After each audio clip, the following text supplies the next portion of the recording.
Los Angeles Clippers 98-92 para cima do Detroit Pistons, um jogo que o Detroit foi muito desfalcado, então não tinha o Cunningham, não tinha o Tobias Harris, não tinha o Jalen Duren, o Isaiah Stewart, boa parte de caras importantes para esse time não jogaram. Sim, o Detroit sentiu muita falta deles e com isso o Clippers saiu com a vitória. Vou comentar sobre esse jogo aqui nesse vídeo. Só antes de destacar o seguinte, eu separei uma camisa do Clippers, para quem gosta do Clippers, simpatiza, eu indico que dê uma olhada. Link aí nos comentários. Queria destacar também que eu tenho dois canais sobre NBA, que é o 21 NBA Club e o 42 NBA Club. Aqui eu estou trazendo a análise da vitória do Clippers contra o Detroit. No outro eu trouxe a análise da vitória do Spurs contra o Boston Celtics. Vale destacar esses dois jogos, nenhum time passou da marca dos 100 pontos. No geral, os dois melhores jogos assim de ontem que eu selecionei pelo menos, tiveram pontuações baixas, né? Enfim, vamos começar olhando aqui o lado do Detroit, que foi o mandante. O Detroit teve como seu maior destaque o Duncan Robinson. Em 28 minutos ele fez 20 pontos, matando 5 bolas triplas. Ele teve 5 de 7 nas bolas triplas, 7 de 10 nos arremessos no geral. Grande jogo do Duncan Robinson, foi o protagonista desse time. E isso já é um erro, cara. Porque o Duncan Robinson é um cara para ser aquele cara da bola tripla, para ser aquele cara que agrega pro time. Mas ele não pode ser o grande destaque de um time. Bom, ele não deveria ser, pelo menos. Eu sei que o Detroit tá sem o Cunningham, mas aí faltou algum protagonista com características de um verdadeiro protagonista e chamar a responsabilidade. O Duncan Robinson é aquele cara que vai pegar, matar uma bola da zona morta, um cara que vai ter um bom aproveitamento de bola tripla, desde o Miami Heat já era assim. Agora ele ser o seu maior pontuador dentro do jogo, mostra um pouquinho do porquê o Detroit perdeu. E vale destacar, dos titulares, ele foi o único que chegou nos 20 pontos, e o único que passou dos 10 também. Todos os outros titulares não chegaram em míseros 10 pontos, cara. Somados, todos os titulares do Detroit fizeram 49 pontos. Eu sei que o maior destaque desse time é ter um elenco profundo, ter muitas opções de bancários. Talvez o melhor time em quesito média de pontuação dos bancários. Sempre vem muitos jogadores contribuindo do banco. Só que os titulares têm que ir bem também, e nesse caso não foram. Então depois do Duncan Robinson, Paul Reed com 8 pontos além de 7 rebotes, o Ivey com 8 pontos, tendo 4 de 12 nos arremessos. Não tendo Cunningham, eu esperaria que o Ivey fosse o protagonista desse time. Em tempos atrás, quando o Detroit ainda era um saco de pancadas, uma ou duas temporadas atrás, na temporada passada já foi um pouquinho melhor. Era um time que o Ivey era muito protagonista, junto com o Cunningham. Hoje ele é um bancário. Só que não tendo o Cunningham, eu esperaria que o Ivey puxasse esse protagonismo. Mas teve um aproveitamento de arremessos ruim e uma pontuação baixa no geral.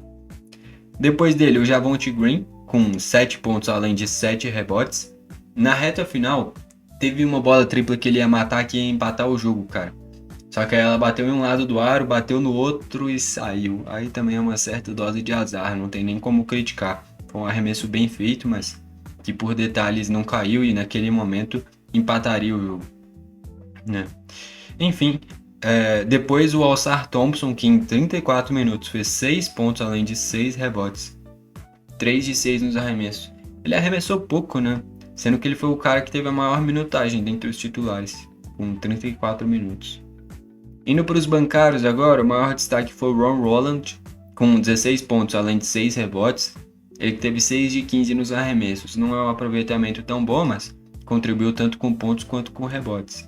Depois o Jenkins, que é um armador reserva desse time, com 10 pontos além de 4 rebotes, mas apenas 2 assistências. Ele teve 3 de 8 nos arremessos, também não é um aproveitamento muito bom, deve estar ali em torno de 45, 40%. Também não é ruim não, mas poderia ser melhor.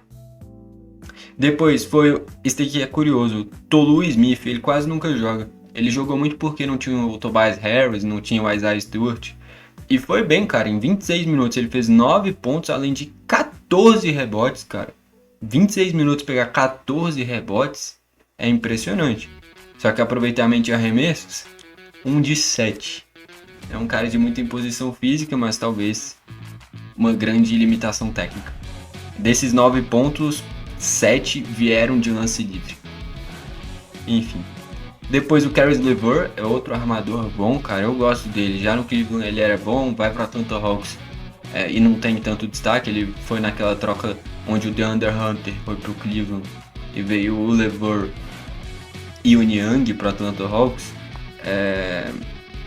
E ele tá nesse time do Detroit. Ele em 23 minutos fez 8 pontos, além de dar 4 assistências. Teve 4 de 9 nos arremessos, próximo ali de 50% também. No geral, o LeVert, o Jenkins, o Ron Holland seriam esses caras para suprirem o Cade Cunningham, caras com capacidade de armação, né? Enfim, no geral, do lado do Detroit é isso. Vale destacar o Duncan Robinson como o maior pontuador. Os bancários vieram bem, construíram praticamente metade dos pontos do Detroit. Só que dentre os titulares, que nem eu falei, só o Duncan Robinson foi bem. O restante dos titulares todos, ninguém chegou em míseros 10 pontos. Então, essa falta de eficiência dos outros titulares acabou sendo um grande motivo para essa partida abaixo do Detroit. Eu acho que o Ivey foi o que mais ficou deixando a desejar. Indo para o lado do Clippers agora, é o oposto. Enquanto do lado do Detroit são bancários que contribuem bastante e os titulares abaixo, do lado do Clippers é o oposto. Então, dos 98 pontos, 89 foi dos titulares. Do lado do Detroit, que nem eu tinha falado, 49. Estou falando de 40 pontos de diferença dentre os titulares. É a diferença dos dois times. E aí eu não estou falando que um tá certo, o outro tá errado. Eu diria que no longo prazo é até melhor você ter bancários que agregam mais, porque você tem mais opções.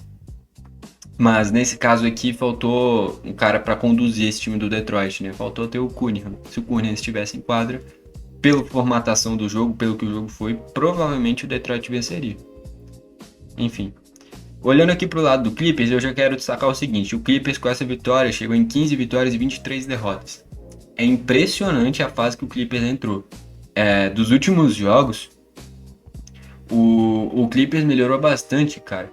No início de temporada era um verdadeiro saco de pancadas. Foi muito conturbada aquela decisão de tirar o Chris Paul do time. Mas por incrível que pareça, deu resultado. Porque o time de lá pra cá melhorou bastante. Embalou várias vitórias em sequência.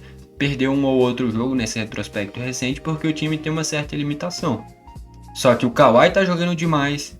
O John Collins tá jogando demais. E o Clippers, no geral, melhorou. Tanto é que agora já tá na 11ª colocação, que nem eu falei, 15 vitórias e 23 derrotas. Acima dele é o Memphis Grizzlies com 16 vitórias e 22 derrotas. Daqui a pouco o Clippers já pode pegar essa 10ª colocação, que tava muito disputado entre Portland Trail Blazers, Dallas e Utah Jazz. O Dallas perdeu o Anthony Davis e agora dificilmente vai conseguir manter um nível tão alto. O Utah é um time que tem uma certa limitação.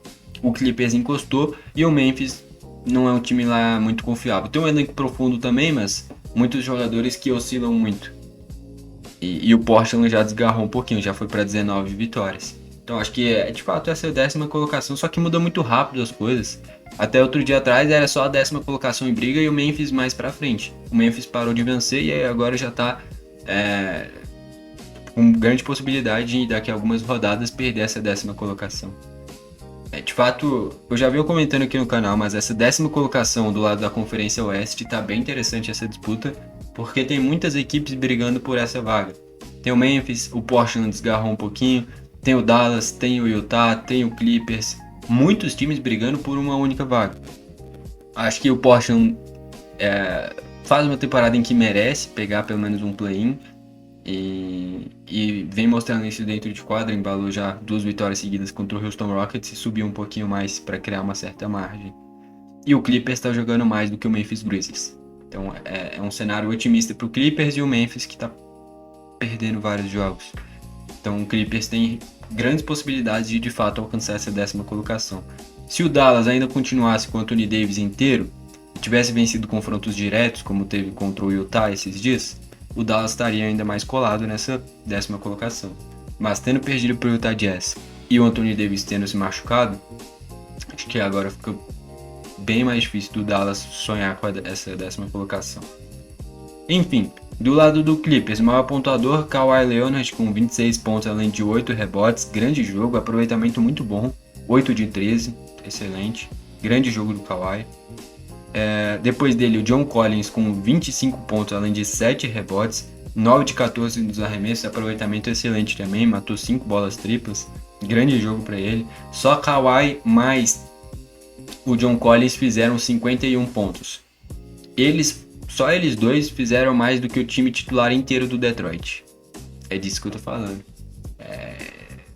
Os titulares do Detroit ficaram a desejar bastante. Só o Duncan Robinson fez um jogo bom.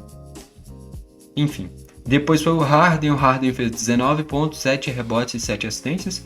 Não são números ruins, mas a gente vai ver o aproveitamento de arremessos, 4 de 20. Horrível. Aproveitamento horrível, cara. Isso daqui é 20%? 20%, cara. É muito ruim. No geral, um aproveitamento de arremessos horrível do Harden. Por mais que tenha contribuído com assistências, rebotes, a pontuação final não é ruim, não é de se desprezar. Mas um aproveitamento de arremessos bem ruim. Depois o Zubac que fez 17 pontos e 6 rebotes. 6 rebotes é pouco. O Kawhi, o Harden e o John Collins pegaram mais rebotes que o Zubac. Enfim, não conseguiu se impor tanto o Zubac, né? Enfim, mas aproveitamento de arremesso foi bom, 6 de 9. Contribuiu, porém poderia ter conseguido se impor mais, né, nos rebotes. Fechando os titulares, o Chris Dunn com 2 pontos, além de 6 assistências. Mas não é que foi 2 pontos errando um bando de arremessos, foi 1 de 3 nos arremessos. É um cara que contribui muito mais com a intensidade dele e também com assistências. Depois do Harden foi o maior assistente do time, por exemplo. E aí, indo para os bancários, o Jordan Miller fez 9 pontos. Ele anteriormente já tinha tido um jogo muito bom vindo do banco também. Bem contribuindo vindo do banco, né? Fez 9 pontos. E o restante dos bancários zerados. Então o Sanders zerado e pegou 3 rebotes. O Batum zerado. E o Brook Lopes zerado, além de pelo menos pegar 3 rebotes. Vale destacar que o Batum não teve nenhum arremesso. O Sanders 0 de 1. E o Brook Lopes sim 0 de 4. O único aproveitamento de arremesso ruim foi o Brook Lopes desses zerados. O restante nem arremessou.